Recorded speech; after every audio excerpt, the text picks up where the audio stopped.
Today we're taking a look at the SafeLogic Xtreme, the newest of the SafeLock series from SecuRam Systems. This is an EMP-proof lock that works by entering a code as well as by dialing a combination. I'll show you how this works. First of all, the entry pad is backlit so you can see it light up in the dark. And now to enter a code, you enter a 6-digit code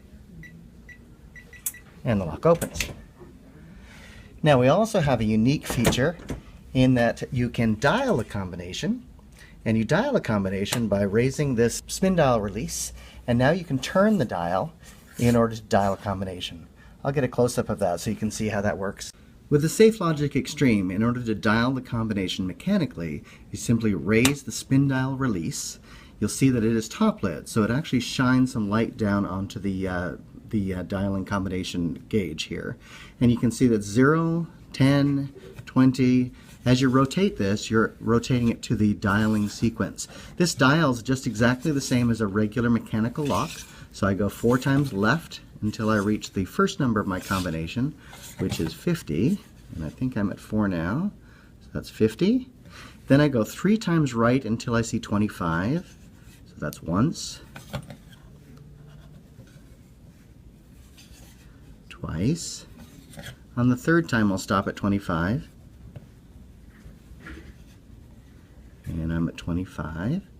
Now I go back to the right to 50 on the second time that I see it. So 50. And now I simply rotate the dial to the right until it stops. And now I can open the safe. Once you close the safe, you will spin the dial, the combination off, just like you would a normal mechanical lock, and reset it at 0 so you can engage the spin dial release. And now you're back in electronic mode. And then finally we have the opportunity to open this lock using a Bluetooth application. So on my phone I can simply enter my combination, press unlock, and as long as I'm within range, the lock will unlock for me. That's the SafeLogic Xtreme by SecuRam Systems.